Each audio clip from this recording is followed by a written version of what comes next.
एक गांव, दो परिवार और सत्ता की ऐसी कहानी जिसने दोस्ती को दुश्मनी में और राजनीति को खौफ का चेहरा बना दिया।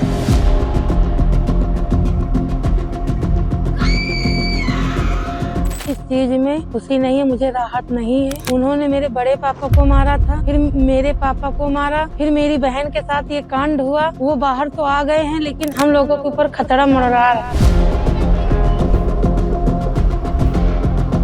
ये कहानी है उन्नाव के माखी गांव की, जहां कभी कुलदीप सिंह सेंगर की पहचान सिर्फ एक साधारण ग्राम प्रधान के तौर पर हुआ करती थी, लेकिन यही प्रधान महज 3 साल के भीतर विधायक बना और फिर प्रदेश की राजनीति में ऐसे उभरा कि पुलिस और प्रशासन तक उसके नाम से सहम जाते थे। उसी गांव में रहने वाला एक परिवार जो कभी उसका सबसे करीबी था, वक्त के साथ उसकी ताकत के सामने टूटता चला गया। करीब 25 साल पहले तक कुलदीप सिंह सेंगर और उन्नाव रेप केस की पीड़िता के परिवार के रिश्ते सामान्य नहीं बल्कि बेहद ही आत्मीय थे। पीड़िता के पिता और चाचा का कुलदीप के घर आना जाना था। दोनों परिवार साथ बैठते, गांव के फैसलों में साथ खड़े होते थे। साल 2000 के पंचायत चुनाव ने इस रिश्ते की दिशा को बदल दिया। गांव में तय हुआ इस बार कुलदीप को प्रधान बनाया जाएगा। पीड़ित परिवार ने भी उसका समर्थन किया, लेकिन चुनाव के दौरान एक झगड़े ने सब कुछ बदल डाला। पीड़िता के चाचा और कुलदीप के भाई अतुल के बीच मारपीट हुई। इसके बाद कुलदीप ने पीड़िता के चाचा पर मुकदमा दर्ज करवा दिया। यहीं से दोस्ती की जगह दुश्मनी ने ले ली। कुलदीप प्रधान बना और फिर उसकी राजनीतिक रफ्तार तेज होती चली गई। साल 2002 में वो बसपा के टिकट पर विधायक बन गया। महज 3 साल पहले तक गांव का प्रधान रहा व्यक्ति विधानसभा पहुंच चुका था। इसके बाद उसने सपा और फिर भाजपा का दामन थामा।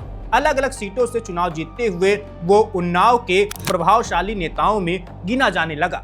जैसे जैसे उसकी ताकत बढ़ी, वैसे वैसे गांव में उसका डर भी गहराता चला गया। आरोप लगने लगे कि थाने और दफ्तर उसके इशारों पर चलते हैं। दूसरी तरफ पीड़ित परिवार आर्थिक और सामाजिक रूप से कमजोर होता चला गया। करीब 17 साल बाद जून 2017 में वो घटना हुई जिसने पूरे देश का ध्यान माखी गांव की ओर खींच दिया। पीड़िता ने आरोप लगाया कि वो कुलदीप के घर गई थी, जहां उसके साथ जबरदस्ती की गई। विरोध करने पर पूरे परिवार को खत्म करने की धमकी भी दी गई। इसके बाद उसका अपहरण हुआ और कई दिनों तक उसे बंधक बनाकर रखा गया। पीड़ित परिवार थानों के चक्कर काटता रहा, लेकिन विधायक के रसूख के आगे कहीं उसकी सुनवाई नहीं हुई। उल्टा पीड़िता के पिता को पुराने मामले में जेल भेज दिया गया। मामला तब विस्फोटक हो गया जब पीड़िता ने लखनऊ में मुख्यमंत्री आवास के सामने आत्मदाह की कोशिश की। अगले ही दिन पुलिस कस्टडी में उसके पिता की मौत हो जाती है। पुलिस ने इसे सामान्य मौत बताया, लेकिन पोस्टमार्टम रिपोर्ट ने सच्चाई उजागर कर दी। शरीर पर चोटों के कई सारे निशान थे। इसके बाद सरकार को मामला सीबीआई को सौंपना पड़ गया और कुलदीप सेंगर की गिरफ्तारी हुई। जांच के दौरान मुख्य गवाह मोहम्मद यूनुस की संदिग्ध तौर पर मौत हो गई, जिसने पूरे केस को और ज्यादा भयावह बना दिया।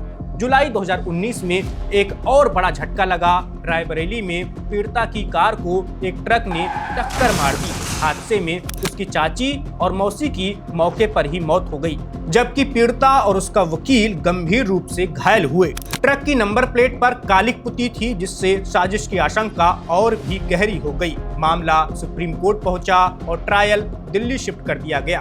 पीड़िता को सीआरपीएफ सुरक्षा और दिल्ली में रहने की व्यवस्था भी दी गई। दिसंबर 2019 में दिल्ली की अदालत ने कुलदीप सिंह सेंगर को दोषी ठहराते हुए उम्र कैद की सजा सुनाई। करीब 7 साल जेल में रहने के बाद अब दिल्ली हाई कोर्ट ने उसकी सजा सस्पेंड कर दी है।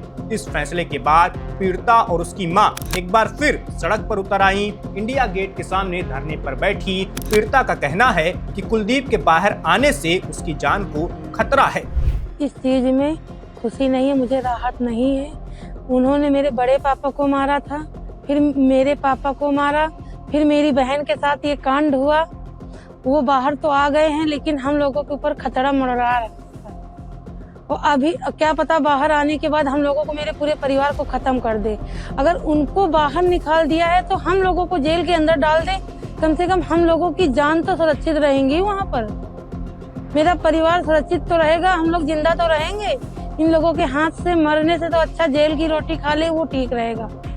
माखी गांव से शुरू हुई एक प्रधान की कहानी आज सत्ता, डर और न्याय की लंबी लड़ाई बन चुकी है। कभी साथ खड़े दो परिवार अब इतिहास की सबसे कड़वी मिसाल बन चुके हैं। इस खबर में बस इतना ही। मेरा नाम वैभव है, आप देखते रहिए one India.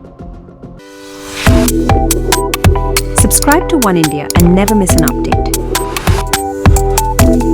Download the One India app now.